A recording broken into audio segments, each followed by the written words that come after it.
Usiku wa manane katika jiji la Dar es Salaam, taa za mtaa wa Sinza zilikuwa zikimetameta kwa mbali, zikionekana kama macho ya roho zilizopotea. Watu wachache tu walikuwa bado barabarani, wengine wote wakiwa wamejifungia majumbani mwao. Lakini kwa Kelvin, usingizi haukuwa kitu cha maana. Alikuwa na ndoto moja tu, kupata pesa. Pesa nyingi. Kelvin alikuwa kijana aliyemaliza chuo miaka 3 iliyopita. Elimu alionayo haikumsaidia kupata kazi. Alikuwa amechoka kuomba ajira, kuchoka kudharauliwa na watu waliomzidi kimaisha. Ndiyo maana siku moja alipoambiwa kuna njia nyingine ya mafanikio, hakusita kusikiliza. Aliambiwa kuhusu mtu fulani anayeitwa Bwana Beki, mfanyabiashara wa siri mwenye utajiri wa ajabu. Watu walimuita tajiri wa usiku.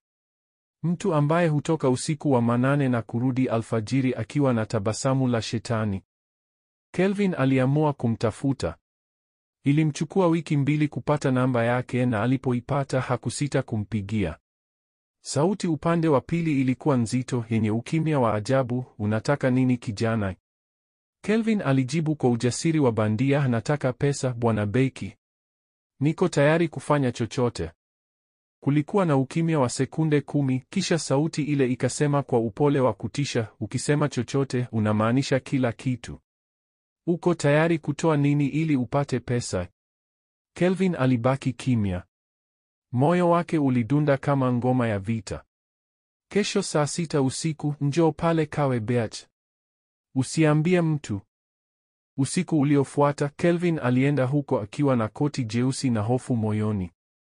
Bahari ilikuwa kimya, upepo ukivuma kama sauti ya mwanamke aliyejificha gizani. Aliona mtu amesimama mbali kidogo, mrefu, amevaa suti nyeusi, uso wake haukuonekana vizuri. Umefika, sauti ile ikasema. Sasa utachagua.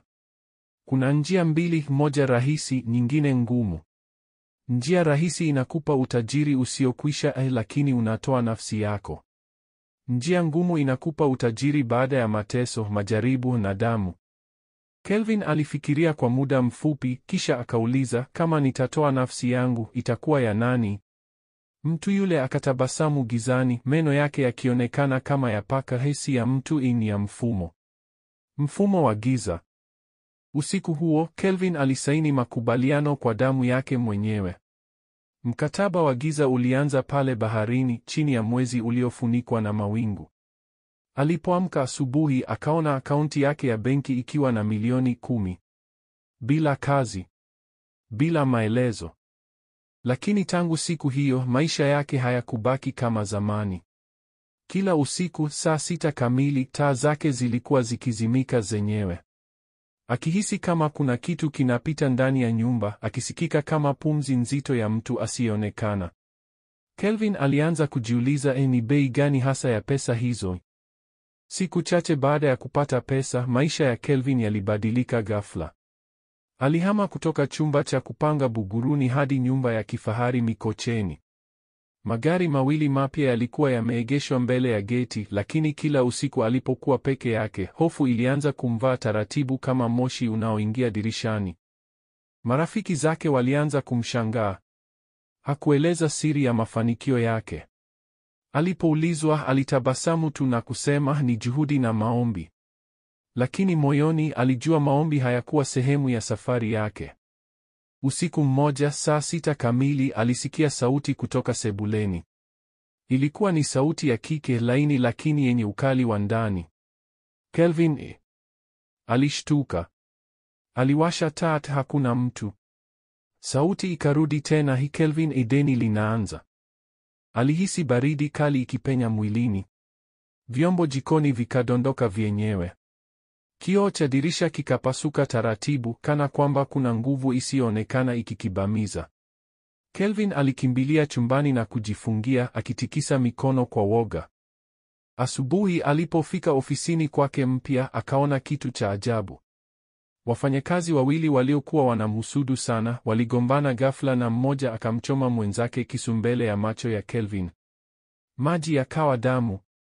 Watu wakapiga mayowe, lakini Kelvin alihisi tofauti, kama tukio lile lilikuwa sehemu ya makubaliano yake. Mchana huo aliporudi nyumbani akakuta bahasha juu ya meza. Haikuwa imeletwa na mtu. Ndani yake kulikuwa na karatasi yenye maandishi mekundu: kila mwezi toa damu. Ukichelewa tutachukua zaidi. Kelvin alitetemeka. Hakuelewa maana ya ujumbe huo. Alimkumbuka Bwana Beki, yule tajiri wa usiku. Alimpigia simu, lakini sauti upande wa pili haikusikika. Badala yake kulikuwa na milio ya upepo na sauti ndogo ikisema, usipolipa utalipishwa. Usiku uliofuata alijaribu kulala, lakini hakuweza. Saa ilipofika 6 usiku, taa zikazimika ghafla. Aliona kivuli kikitembea sebuleni, kisha kikamkaribia kitandani. Kivuli kile kiliinua mikono yake na kugusa uso wake. Baridi kali ikapenya hadi mifupa. Kelvin alipiga kelele, lakini sauti yake haikutoka. Kivuli kile kilimnong'oneza, tunataka damu. Alipoamka asubuhi akajikuta mikononi mwake kuna alama nyekundu kama jeraha dogo lililokatwa kwa wembe. Hakukumbuka kilichotokea.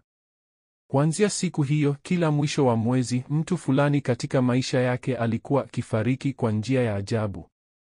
Wengine kwa ajali, wengine kwa magonjwa ya ghafla. Na kila kifo, akaunti ya Kelvin iliongezeka kwa mamilioni. Alijaribu kutoa sadaka kanisani, lakini kila mara alipokaribia mlango wa ibada, mwili wake ulianza kuwaka moto. Watu walihisi joto lisilo la kawaida likimzunguka. Padri mmoja alimwangalia kwa hofu, akasema taratibu, kuna kitu ndani yako ambacho si cha kawaida, mwanangu. Kelvin alianza kuona ndoto za ajabu. Kila usiku alikuwa anaota yuko kaburini, mikono yake imefungwa minyororo na sauti ikimwambia, huu ndio mwanzo tu. Siku moja alijaribu kukimbia. Alinunua tiketi ya ndege kwenda Afrika Kusini akiamini huko hatapatikana. Lakini aliposimama uwanja wa ndege, aliona mwanamke aliyevaa nguo nyeusi akiwa amesimama mbali, akitabasamu kwa uso ule ule aliouona kwenye ndoto zake. Kelvin aliacha tiketi mkononi, akakimbia kurudi nyumbani. Alipofika, nyumba yake yote ilikuwa giza. Hakukuwa na umeme wala kelele.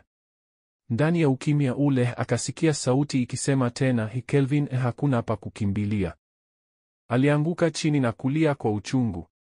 Akasema, nitafanya nini ili niokoke? Sauti ikajibu, rudisha tulichokupa au tupe uhai wako. Kelvin hakuweza tena kuishi kwa amani. Kila usiku alikuwa akiona vitu vikitembea ukutani, akihisi pumzi baridi shingoni mwake. Kila alipofunga macho alisikia sauti zikilia, tunarudi kwa deni letu. Aliamua kutafuta msaada wa kiroho. Siku moja akiwa amechoka na hofu, alisikia redioni matangazo ya kanisa jipya lililoko Mwenge, kanisa la Mwanga wa Ukombozi. Bila kufikiri mara mbili akaenda. Padri mmoja kijana alimkaribisha kwa upole, lakini macho yake yalionekana kama yanajua kitu zaidi. Alipomwangalia Kelvin, uso wa padri ule ulijaa huzuni. Unabeba mzigo mzito, kijana, alisema kwa sauti ya upole. Kelvin alieleza yote.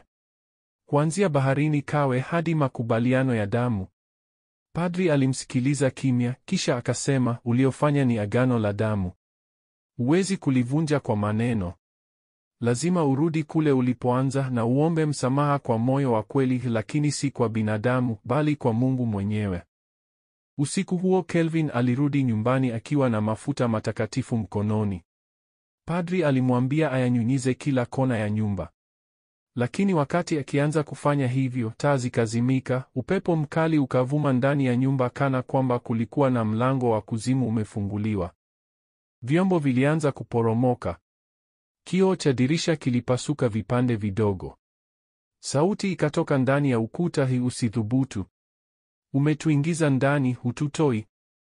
Kelvin alisimama imara, akapaza sauti, mimi nimechoka kuwa mtumwa wa pesa. Nimechoka kuwa kiumbe wa giza.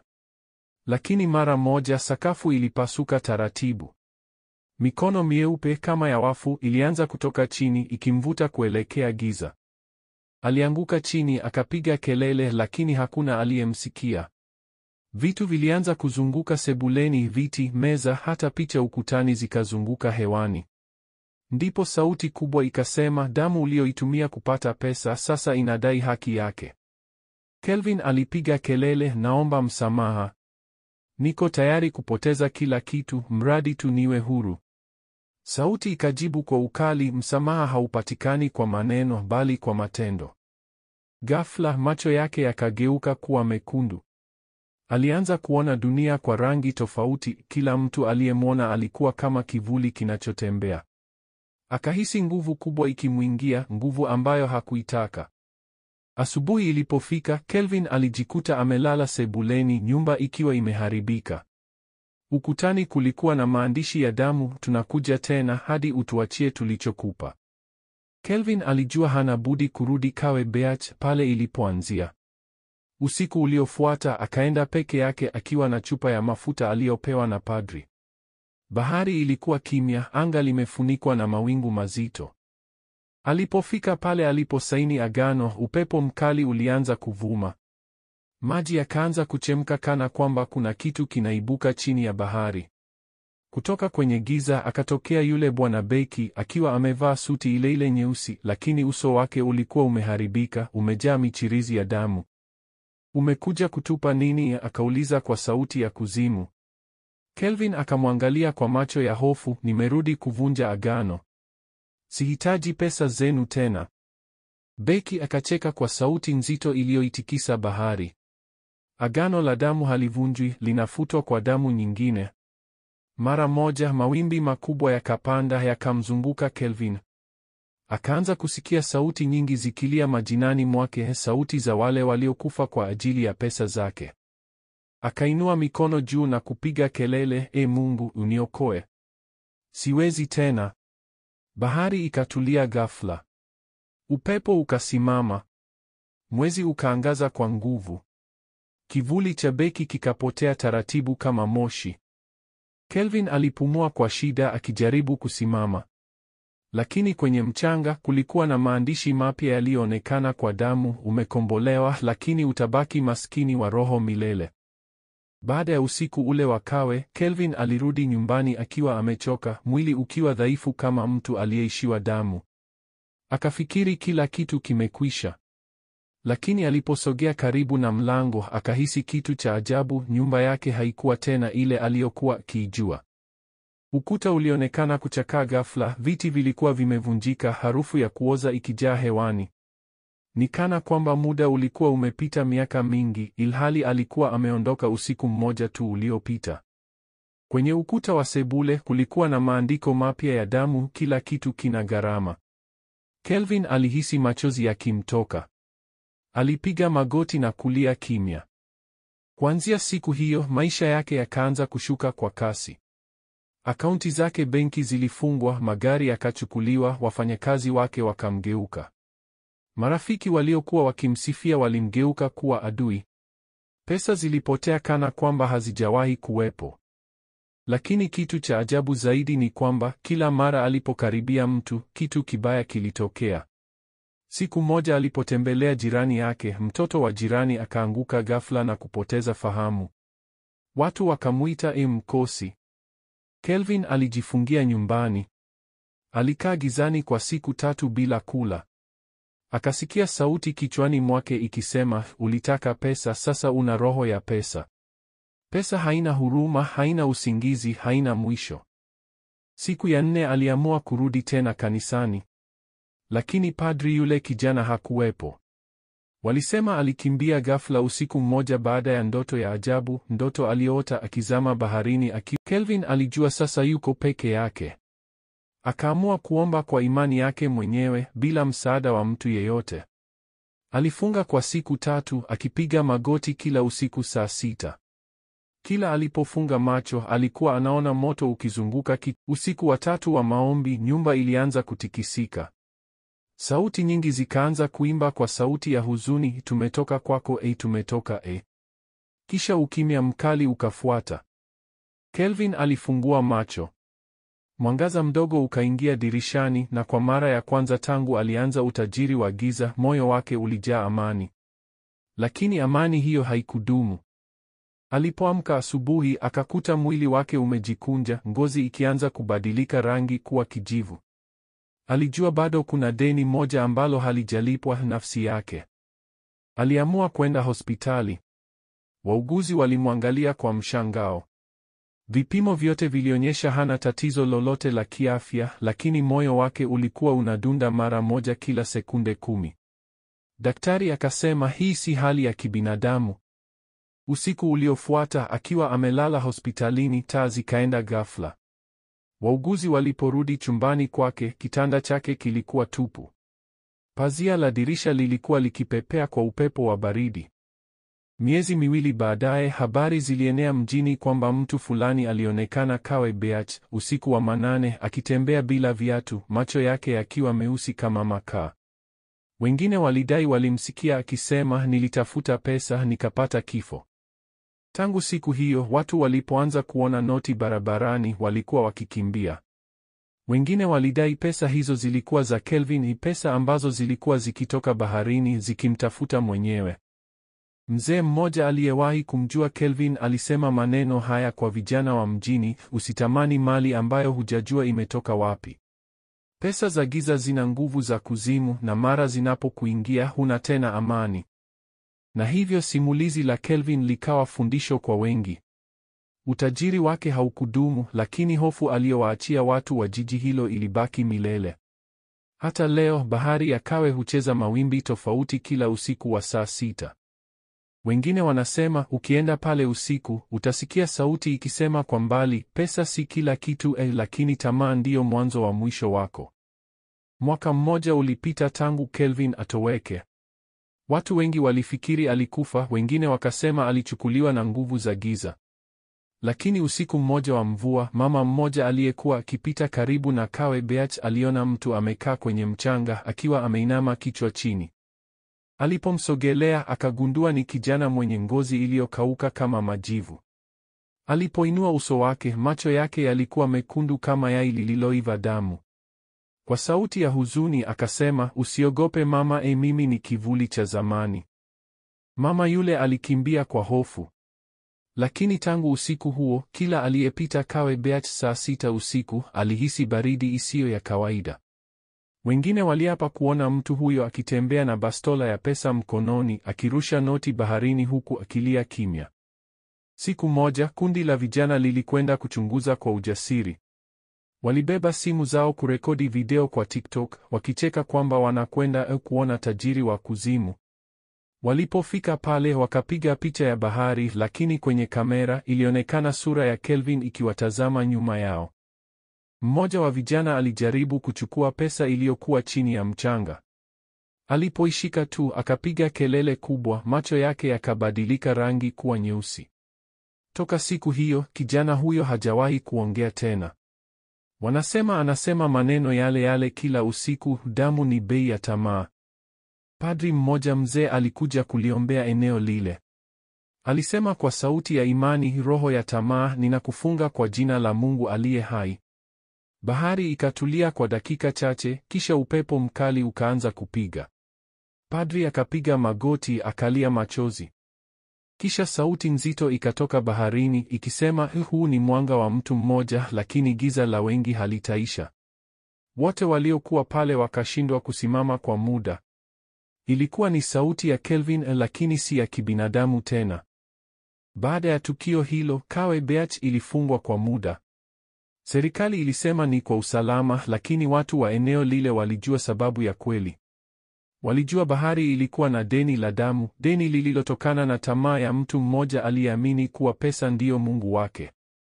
Miaka ilipita. Watoto wa mjini walikuwa wakiambiwa hadithi ya Kelvin kama fundisho. Wazazi walisema, usitamani mali ya haraka. Kila kitu kinachokuja kwa njia ya giza kitakugharimu mwanga wako. Na hivyo simulizi la Kelvin likawa hadithi ya kizazi kipya. Wengine waliamini alighafiriwa, wengine waliamini roho yake bado inazunguka ikionya wale wanaochezea pesa za mashetani. Wakati mwingine, usiku wa manane, mtu ukipita Kawe Beach unaweza kusikia sauti ikisema taratibu, nilitaka pesa nikapoteza nafsi. Sauti hiyo huja na upepo kisha kutoweka kabisa. Na hapo ndipo simulizi hili linabaki na fundisho kuu, pesa si mbaya, lakini tamaa ya pesa ni sumu ya roho. Usiweke thamani ya nafsi yako juu ya mali za dunia.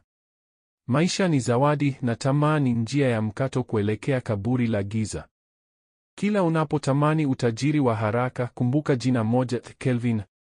Kwa sababu kuna pesa za damu na kuna pesa za baraka. Zile za baraka hutoka kwa Mungu. Zile za damu hutoka kwa giza ambalo halina huruma.